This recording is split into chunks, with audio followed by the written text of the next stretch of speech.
Yo, welcome to the video.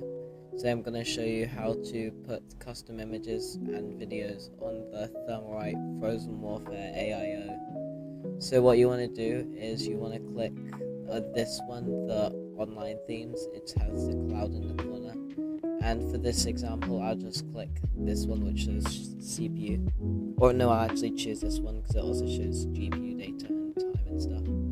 And you want to click that, and to load an image you want to click load image here, and I'll choose this one as an example.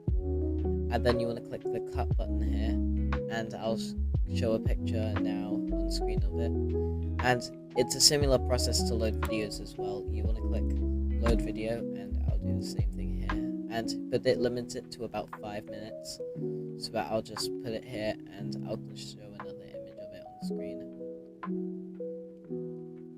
But with videos, it takes a lot longer because it has to render it. But yeah, that's pretty much it. It's quite a simple process.